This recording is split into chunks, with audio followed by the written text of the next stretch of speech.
안녕하세요. 강화여자고등학교 1학년 학생 여러분, 1학년 한국사 온라인 강의를 담당할 정혜권 선생님입니다. 반갑습니다. 드디어 한국사 온라인 강의 그 첫 번째 시간입니다. 원래는 새로운 교실에서 여러분들의 파릇파릇하면서도 예쁜 얼굴을 보면서 수업을 해야 하는데 코로나 사태로 인해서 이렇게 온라인상에서 만날 수밖에 없어서 쌤은 너무나 아쉬워요. 여러분들 그렇죠? 혹시 오리엔테이션 영상 보고 차라리 얼굴 안 보는 게 낫다 라고 생각하는 사람, 여러분 생각하는 학생들은 없겠지요? 자, 그럼 본격적으로 수업을 시작하겠습니다. Are you ready? Let's get it! 오늘은 제1강 국가의 형성 그 첫 번째 시간으로 선사시대의 문화를 주제로 공부하겠습니다. 이 부분은 구석기 시대부터 철기 시대에 이르기까지 각 시대를 대표하는 유물을 사진과 함께 알아두는 것이 가장 중요해요.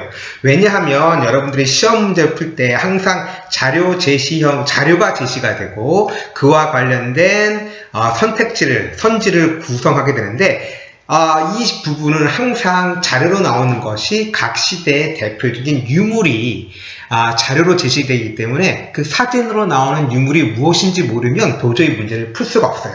그러니까 각 시대의 생활상을 아는 것도 중요하지만 그보다 먼저 알아둬야 되는 건 각 시대의 대표적 유물들을 사진과 함께 아는 것이 너무나 중요합니다. 아시겠죠?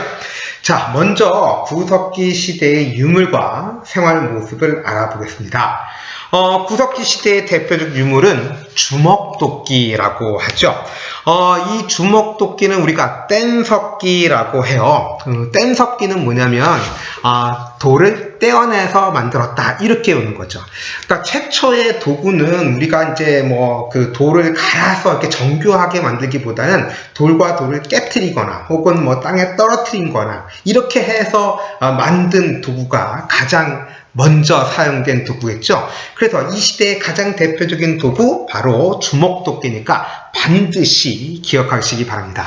그러다가 이제 구석기 시대 후기쯤에 이르게 되면 순배찌르개라는 것도 만들어지게 되는데 우리 다음 슬라이드에서 사진과 함께 보게 될 겁니다.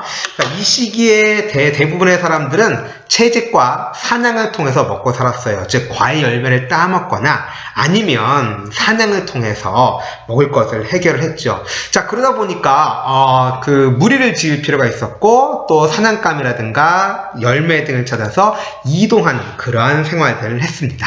자, 이렇게 해서 간단하게 구석기 시대를 살펴봤고요. 이제 신석기 시대로 갑니다.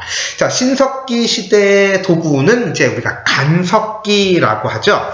석기를 갈아서 보다 정교한 석기를 만들었기 때문입니다. 자, 대표적 유물을 알아둬야 되겠죠? 자, 첫 번째 갈돌과 갈판. 이게 도대체 뭘까? 자, 다음 슬라이드에서 설명합니다. 자, 그 다음에 특히 우리 5천만이 기억하는 신석기 시대의 토기가 있죠? 자, 다 같이 말해볼까? 시작!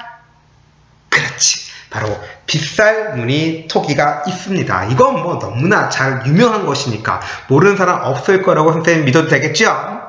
자, 신석기 시대에서 가장 중요한 건 바로 농경과 목축이 시작되었다는 거죠. 물론 사냥이라든가 채집, 그 다음에 물고기 잡이 등이 여전히 가장 중요한 생산 활동이었지만 원시적인 형태의 농사가 시작되었고 또 위험한 사냥 대신 목축이 가능해졌습니다. 이에 따라서 인류는 떠돌아다닐 필요가 없어졌겠지? 그러니까 정착 생활이 가능해진 거야. 그럼 이 시대의 집을 뭐라고 불렀냐? 운집이라고 합니다. 자, 신석기 시대에는 농경과 목축이 비록 시작됐지만 생산력은 높았을까 낮았을까? 그렇지, 낮았습니다. 그래서 생산된 것을 부족을 비롯한 공동체 내에서 똑같이 나눠 먹어야지 그 공동체가 함께 생존할 수 있었어요. 우리 그 속담에 있지, 그 콩 한쪽이라도 나눠 먹는다라는, 바로 이 신석기 시대, 물론 구석기 시대도 마찬가지예요. 신석기 시대에는 이렇게 똑같이 나눠 먹어야지만 생존할 수 있었어요. 만약 힘이 강한 자가 이 생산품을 다 독차지한다면 어떻게 될까요? 그렇지. 나머지 사람들은 굶어 죽을 테니까 아무리 힘이 강한 자라도 혼자서는 살아갈 수 없겠죠? 그래서 공동체가 함께 존재하기 위해서 생산물들을 똑같이 분배했어요. 그러면 부자도 없고 가난한 사람도 없겠죠? 그러면 이 시대에는 계급이라는 것이 있다 없다. 그렇죠. 계급이 없는 무슨 사회? 바로 평등사회라고 이렇게 얘기할 수 있어요. 자, 이 이야기는 다른 말로 하면 뭘까? 자, 다음 시대, 즉 청동기 시대에는 계급이 나타난다. 이렇게 말할 수가 있겠죠? 자, 그러면 이제 구석기 시대와 신석기 시대의 유적과 유물을 사진으로 살펴봅시다. 자, 구석기 시대 대표적 유적, 유물, 주먹도끼 있다라고 얘기를 했죠. 자, 왼편에 보입니다. 이게 주먹도끼예요. 아랫부분에 평평한 부분이 있죠. 자, 제가 지금 마우스 커서로 지금 보여주고 있는데요. 이 부분을 이제 손으로 잡고, 자, 이 윗부분으로 여러 가지 용도, 뭐 찍는다거나 찌른다거나 아니면 긁는다거나 이렇게 여러 용도로 사냥 도구로도 사용했을 것이고, 또 조리용 도구로도 사용했을 겁니다. 그러니까 따라서 이 주먹도끼는 어떤 특정 용도가 있던 것이 아니라 최초의 도구니까 여러 가지 이 주먹도끼를 가지고 여러 가지 용도로 사용했을 거예요. 그죠? 자, 옆에 있는 게 순배 찌르개라는 겁니다. 주로 구석기 후기에 등장하게 되는데, 순배라는 말 낯설죠? 이 순배라는 부분은 요 부분이에요. 지금 표시가 되고 있는데, 이 순배 부분에 막대기 같은 거로 연결하는 거야. 그래서 끈으로 묶어. 그러면 이게 뭐가 되겠어? 창 같은 것이 되겠지? 그걸로 찌를 거 아니야. 그 윗부분에 찌르개 부분이 있죠?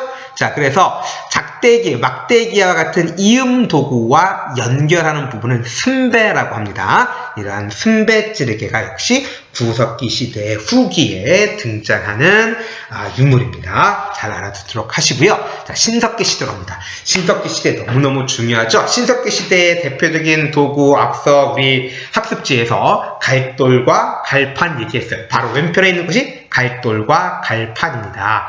자, 우리 신석기 시대에 농사 시작된다라고 얘기를 했잖아. 여러분들 벼라든가 보리 이런 거 있으면 이런 것들을 곧바로 따가지고 먹을 수 있는 게 아니잖아. 거기 껍질이 있잖아. 껍질째로 먹을 수는 없잖아. 그렇지? 그 껍질을 빼내야 된단 말이야. 그래서 이 농작물의 껍질을 벗겨내서 그 알맹이, 하얀 속 알갱이를 먹기 위해서 이 갈돌 위에 농작물들을 놓고 갈판 위에 이런 곡식들을 놓고 갈돌로 갈아서 거기서 이제 먹을 수 있는 하얀 속살을 먹게 되는 거죠. 자, 두 번째는 너무나 유명한 빗살무늬토기. 빗살무늬가 있기 때문에 빗살무늬토기라고 하긴 하죠. 우리 신석기 시대 시험에 나오면 가장 많이 출제가 되는 것이 바로 빗살무늬토기니까 알아두도록 하고요. 자, 마지막 그림은 우리 신석기 시대의 집터 움집입니다. 자, 그림에서 보듯이 땅을 약간 팠고요. 그 다음에 집으로 둘렀습니다. 자, 그 다음에 우리 가운데 이 바닥의 형태는 원형이 많았습니다. 혹은 모서리가 둥근 사각형, 방형이라고 얘기를 하죠. 그 다음에 우리 화덕이라고 하자. 불 피우는 곳, 이 화덕이 가운데 부분에 있었습니다. 자, 이러한 신석기 시대의 움집도 잘 알아두도록 하시고요. 자, 그러면 이제 두 번째 주제로 합니다. 두 번째 주제는 바로 계급의 형성과 국가의 출현입니다. 바로 청동기 시대와 철기 시대에 해당하죠. 우리 청동기 시대의 대표적 유물부터 살펴봅시다. 우선 청동기란 뭐죠? 네, 구리에다가 주석이나 아연을 합금한 금속을 말하죠. 구리는 끓는 점이 낮아요. 우리가 금속을 이용을 해서 뭘 만들려면 금속체로 이용하는 것이 아니라 그걸 금속을 녹여가지고 액체로 만든 다음에 틀에 부어서 원하는 형태로 만들잖아. 그래서 일단 끓는 점이 낮아야 뭔가를 만들 수가 있는 거야. 구리는 끓는 점이 다른 금속 중에서 끓는 점이 매우 낮고요. 그러니까 쉽게 고체에서 액체로 만들 수가 있는 거지. 또 지표면에 가장 가깝게 분포되어 있어서 이용하기가 편했습니다. 자, 그런데 문제점은 뭐냐면 이 구리 자체가 혹시 아는 사람도 있겠지만 강하지가 못해. 무르단 말이야. 그랬기 때문에 이 강도를 올리기 위해서 주석이나 아연을 섞게 된 것입니다. 그래서 뭐 전 세계 어느 지역에서든지 최초의 금속 도구는 청동기죠. 이 청동기 시대지만 청동기는 너무나 귀한 것이었어요. 그래서 아무나 가질 수가 없었고요. 따라서 지배층이나 가질 수 있었고, 청동기 소유 자체가 지배층의 권위를 상징하는 것이었습니다.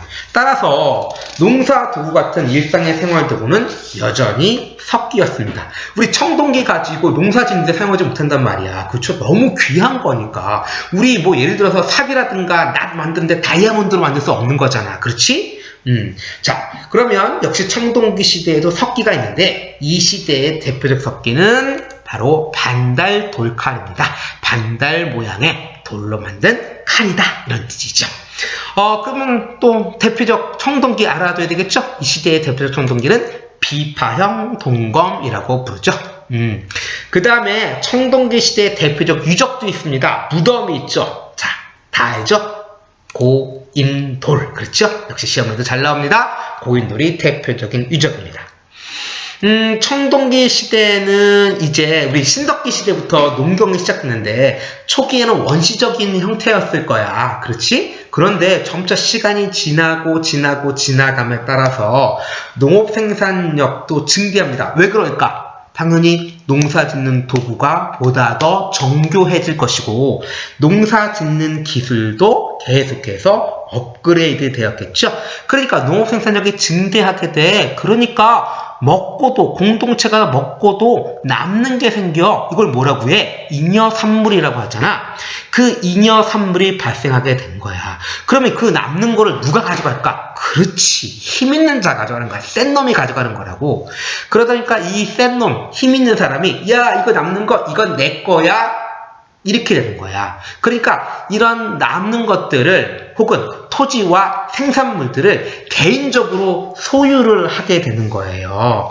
자, 그러면 당연히 어떤 일이 생겨? 가진 자와 못 가진 자가 생기겠지? 빈부격차가 생기게 되는 것이고, 이것이 계급이 형성되는 배경이 됩니다. 아시겠죠? 자, 이런 변화 시험에 정말 잘 나오는 거야. 선지로 잘 나온단 말이야. 기억해 두란 말이야. 알겠지? 청동기 금속이다 보니까 당연히 무기로 사용되었겠죠? 금속제 무기로 사용되기도 합니다. 당연히 정복전쟁이 활발해지게 되는 거죠. 그러다 보니까 군장이라 불리는 정치적 지배자가 출현을 합니다. 자, 그러면 이 부족과 부족 간의 정복전쟁이 활발해지게 되고, 그러면 부족 간의 통합이 이루어지게 되고, 그러다 보면 점차 커지게 되면 뭐가 되는 거야? 그렇지, 국가가 출현하게 되는 거야. 자, 여러분들이 잘 아는 우리 민족 최초의 국가인 고조선, 바로 이 고조선은 청동기 시대에 등장하게 된 겁니다. 자, 우리 신석기 시대와 청동기 시대는 너무너무 중요하고 시험에 정말 잘 나와. 구석기 시대보다는 신석기 시대와 청동기 시대가 잘 나오니까 반드시 기억합시다. 자, 다음 마지막으로 철기 시대입니다.